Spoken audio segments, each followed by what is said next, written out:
क्या आप भी क्लास 9th में हो और आप लोग बहुत परेशान हो कि मैम समझ नहीं आ रहा है 9th का पूरा सिलेबस कैसे हम लोग रिवीजन करें, कम समय में हमें पूरा पढ़ना है, हमें अच्छे नंबर लाने हैं और ऊपर से अब 10th का भी टेंशन है।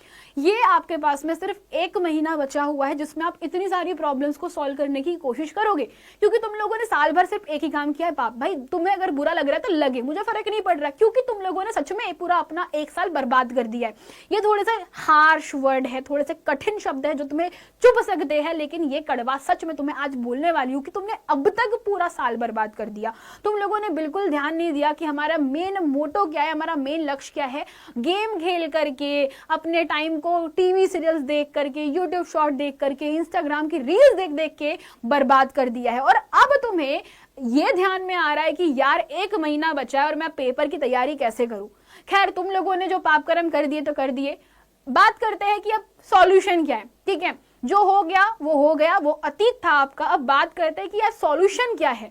तो आपकी सुभद्रा दीदी आपके लिए आज कुछ ऐसी चीजें लाई है जो साइंटिफिकली प्रूवन है, क्योंकि एक ह्यूमन बिहेवियर इसी तरीके से काम करता है। एंड उसके हिसाब से आज की जो चीजें तुम्हें बताने वाली हूं वो लास्ट 1 महीने का फुल प्रूफ प्लान है जो तुम्हें फॉलो करना चाहिए। अगर तुमने कुछ नहीं पढ़ रखा हुआ है और अगर पढ़ भी रखा हुआ है फिर भी डाउट है, क्वेश्चन नहीं सॉल्व हो रहे, तो उसके लिए ये सेशन तुम्हारा।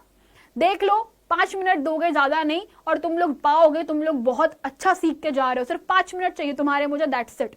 एक बार 5 मिनट में तुम देखोगे, समझोगे कि क्या क्या चीजें बता रही हूं मैं, जो तुम्हारी लाइफ के वो 1 महीने को चेंज कर देगा, तुम्हारी आदतें बदल देगा, तुम्हारे पूरे के पूरे पढ़ने के तरीके को चेंज कर देगा। चलो समझाती हूं। सबसे पहले आती है एक टेक्निक जिसका नाम है 3R। ठीक है, 3R से मैंने उसको 4R कर दिया, क्योंकि ऑफ कोर्स चौथा R भी बहुत इंपॉर्टेंट है। तो ये 4R टेक्निक का मतलब क्या, समझा देती हूँ। सबसे पहली बात है यार कि 4R में पहला R स्टैंड करता है रीड के लिए। तुम्हें पढ़ना है, छोड़ दो अभी, अगर तुम लोगों ने अब तक नहीं पढ़ रखा पढ़ना शुरू करो, पर ऐसा पढ़ो कि कम समय में ज्यादा नॉलेज गेन कर सको। तो पढ़ने के लिए सबसे बेस्ट तरीका है तुम अभी 1 शॉट रिवीजन की तैयारी कर सकते हो। तुम्हारे सारे टीचर्स ने, अगर तुम हिंदी मीडियम के हो और तुम लोग डाउटनेट से पढ़ रहे हो, तो बहुत सारे बच्चे लोगों ने ऑलरेडी ये शुरुआत कर दी है। 1 शॉट तुम्हें दे दिए गए हैं, तुम लोग पढ़ो, शुरुआत करो कहीं से, बस पढ़ो एक बारी। एक बार पढ़ने के बाद तुम्हें बैठना है अपने रिवीजन नोट्स के साथ में। फिर तुम्हें करना है 2R, revise revise and revise. तुम्हें बस क्या करना है, जो भी पढ़ा है उसको फटाफट दूसरे दिन रिवीजन मार लो। तीसरे दिन तुम्हें करना है क्या, रिव्यू, कि कितना आता है, तुमने जो पढ़ा है उसमें से तुम्हें कितना याद है। बेसिकली ये सिर्फ इतनी बात पूछ रहा है कि तुम्हें कितना आता है, बस इतना तुम रिव्यू करो।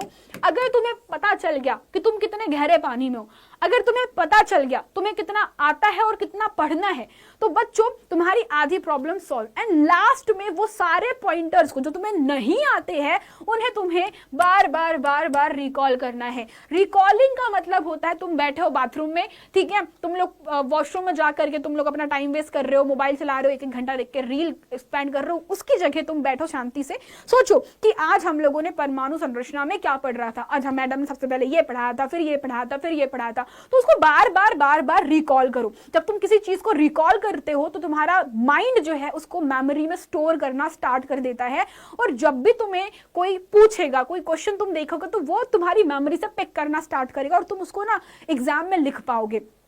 फिर बात करते हैं सेकंड चीज जो कि अक्सर हर बच्चा मिस करता है, वो है राइटिंग प्रैक्टिस। अगर तुम लोग राइटिंग नहीं प्रैक्टिस कर रहे हो, तुम लोग लिख के नहीं देख रहे हो, आई डोंट थिंक सो कि कोई टॉप कर सकता है। ऐसा कोई बच्चा नहीं है जिसने लिख कर ना देखा हो और वो टॉप कर रहा हो। बहुत बेटा रेयर केस होता है, लेकिन 1,00,000-2 लाख बच्चों में से 1 बच्चा होगा, 2 बच्चा होगा, 10 बच्चे होंगे जो ऐसा कर रहे होंगे। लेकिन बाकी सारे बच्चों के लिए जो राइटिंग प्रैक्टिस है मस्ट रिक्वायर्ड थिंग है। अगर तुम्हें कुछ भी याद नहीं हो रहा, लिख के देख लो यार एक बारी। तुम लिखना तो शुरू करो, तुम अपनी एक नोटबुक बनाओ, तुम अपनी कॉपी बनाओ जहां पर तुम लिख सकते हो, तुम्हारे क्वेश्चन के आंसर को रिव्यू कर सकते हो। इस तरीके से तुम्हारी जो टेक्निक है, तुम्हें कहां पे लैग हो रहे हो, तुम्हें कहां परेशानियां आ रही है, तुम्हें कौन सी चीज नहीं बन रही है, ये सारी चीजें तुम्हारी राइटिंग प्रैक्टिस में तुम्हें पता चलेगी। तुम्हें तुम्हारी कमजोरी पता चलेगी, और जब तुम्हें तुम्हारी कमजोरी का पता चल जाएगा तुम आसानी से बेटा क्या करोगे, उसके ऊपर काम करना शुरू करोगे। एंड इसके बाद सबसे महत्वपूर्ण आती है क्वेश्चन प्रैक्टिस। तुम लोग राइटिंग लिख लिख के कर रहे हो, क्वेश्चन को याद कर रहे हो, बहुत बढ़िया चीज है, लेकिन हमसे क्वेश्चन सॉल्व क्यों नहीं होते?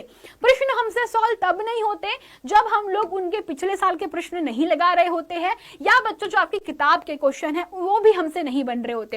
आपने मान लीजिए आज मुझसे पूरा का पूरा एक वन शॉट पढ़ा, बढ़िया से परमाणु संरचना की थ्योरी पढ़ ली, सब कुछ आप लोगों ने पढ़ लिया, मस्त समझ लिया, लेकिन तुम लोग जब तक उस टॉपिक से संबंधित प्रश्नों के ऊपर कार्य नहीं करोगे, तुम्हें पता नहीं चलेगा कि किस प्रकार के प्रश्नों को पूछा जाता है। तो सबसे पहला काम क्या रहेगा?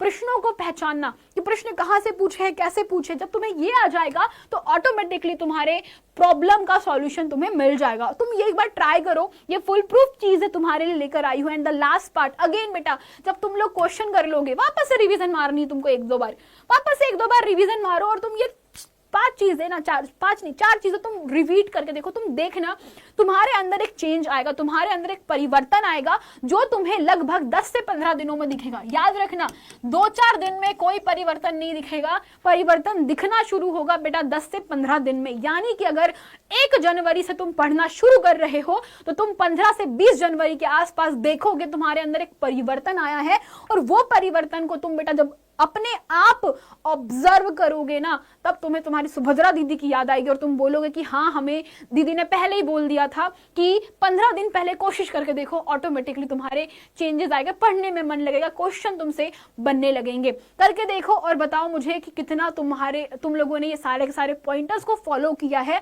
एंड कमेंट सेक्शन में बताओ कि कितना यूजफुल है और कितना फॉलो कर लिया है। दैट्स इट बच्चों, ये चीजें लाइफ में हमेशा याद रखना। एक स्टूडेंट के लिए, अगर तुम किसी कंपटीशन एग्जाम की तैयारी कर रहे हो, उसके लिए, यदि तुम बोर्ड एग्जाम की प्रिपरेशन कर रहे हो, चाहे कोई भी एग्जाम हो, ये ट्रिक्स हर बार काम करती है। तो आज के लिए तो इतना ही, मिलते हैं कभी और तुम्हें कुछ और पॉइंटर के साथ में।